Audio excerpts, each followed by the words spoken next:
धनतेरस की आप सबको ढेरों बधाइयाँ। चलिए आज हम जानते हैं कि क्यों मनाया जाता है धनतेरस, क्या है इसकी कथा और धनतेरस पर शॉपिंग करने का क्या महत्व है, क्यों मनाते हैं धनतेरस। तो चलिए शुरू करते हैं।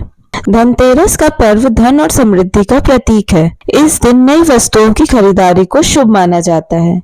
कहा जाता है कि समुद्र मंथन के दौरान भगवान धन्वंतरी जब अपने हाथों से अमृत कलश लेकर निकले थे, उस दिन कार्तिक मास के कृष्ण पक्ष की त्रयोदशी तिथि थी। इसलिए इस दिन को धनतेरस का पर्व मनाया जाता है। दिवाली का 5 दिवसीय पर्व धनतेरस से शुरू होता है। इस दिन घर में नई चीजें खरीदी जाती हैं। लोग अपने सामर्थ्य अनुसार सोना, चांदी, बर्तन, गाड़ी आदि खरीदते हैं। इस दिन झाड़ू खरीदना बेहद ही शुभ माना जाता है। चलिए अब जानते हैं कि धनतेरस पर शॉपिंग या फिर खरीदारी करने का क्या महत्व है। कहा जाता है कि धनतेरस के दिन खरीदारी करने से घर में महालक्ष्मी का आगमन होता है और सुख समृद्धि भी बनी रहती है। इस दिन भगवान धन्वंतरी के साथ मां लक्ष्मी और धन के देवता कुबेर जी महाराज की पूजा की जाती है। इस दिन विधि विधान से पूजा करने पर जातकों को आरोग्य की भी प्राप्ति होती है। तो चलिए जानते हैं कि क्यों मनाया जाता है धनतेरस। भारतीय संस्कृति में स्वास्थ्य को ही सबसे बड़ा धन माना गया है और इस दिन को राष्ट्रीय आयुर्वेद दिवस के रूप में भी मनाया जाता है। मान्यता है कि भगवान धन्वंतरी को भगवान विष्णु का अंश माना जाता है और इन्होंने ही संसार में चिकित्सा विज्ञान का प्रचार और प्रसार किया था। दरअसल धनतेरस 2 शब्दों से मिलकर बना है, पहला धन और दूसरा तेरस, जिसका अर्थ होता है धन का 13 गुना। इसलिए धनतेरस के दिन घर के मेन दरवाजे पर 13 दीपक जलाएं।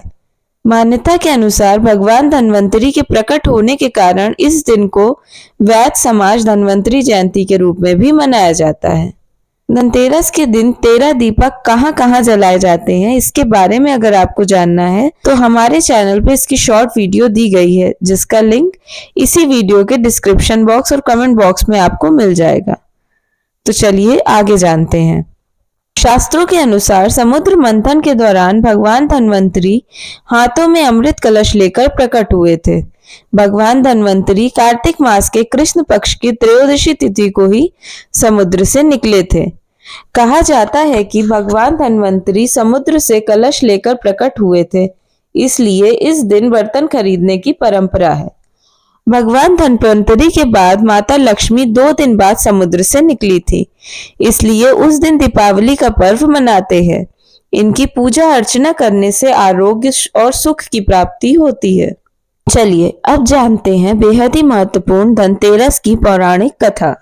कहा जाता है कि एक बार मृत्यु के देवता यमराज ने यमदूतों से प्रश्न किया कि क्या कभी मनुष्य के प्राण लेने में तुमको कभी किसी पर दया नहीं आती। यमदूतों ने कहा कि नहीं महाराज, हम तो केवल आपके दिए हुए निर्देशों का पालन करते हैं। फिर यमराज ने कहा कि बेझिझक होकर बताएं कि क्या कभी मनुष्य के प्राण लेने में दया आई है। तब एक यमदूत ने कहा कि एक बार ऐसी घटना हुई है जिसको देखकर हृदय पसीज गया। एक दिन हंस नाम का राजा शिकार पर गया था और वह जंगल के रास्ते में भटक गया था और भटकते भटकते दूसरे राजा की सीमा पर चला गया। वहां एक हेमा नाम का शासक था। उसने पड़ोस के राजा का आदर सत्कार किया। उसी दिन राजा की पत्नी ने एक पुत्र को जन्म भी दिया, लेकिन ज्योतिषों ने ग्रह नक्षत्र के आधार पर बताया कि इस बालक के विवाह के 4 दिन बाद ही मृत्यु हो जाएगी। तब राजा ने आदेश दिया कि इस बालक को यमुना तट पर एक गुफा में ब्रह्मचारी रूप में रखा जाए और स्त्रियों की परछाई भी वहां तक नहीं पहुंचनी चाहिए। लेकिन विधि के विधान को तो कुछ और ही मंजूर था। संयोगवश राजा हंस की पुत्री यमुना तट पर चली गई और वहां राजा के पुत्र को देखा। दोनों ने गंधर्व विवाह कर लिया और विवाह के 4 दिन बाद ही राजा के पुत्र की मृत्यु हो गई। तब यमदूत ने कहा कि उस नवविवाहिता का करुण विलाप सुनकर हृदय पसीज गया था। सारी बातें सुनकर यमराज ने कहा कि क्या करें, यह तो विधि का विधान है और मर्यादा में रहते हुए यह काम करना पड़ेगा। तो यमदूतों ने पूछा कि ऐसा कोई उपाय है जिससे अकाल मृत्यु से बचा जा सके। तब यमराज ने कहा कि धनतेरस के दिन विधि विधान के साथ पूजा अर्चना और दीपदान करने से अकाल मृत्यु नहीं होती है।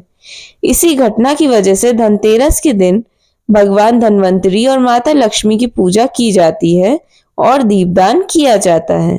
अगर आपको ये जानकारी अच्छी लगी हो तो प्लीज हमारे चैनल को सब्सक्राइब करिए और ज्यादा से ज्यादा शेयर करिए।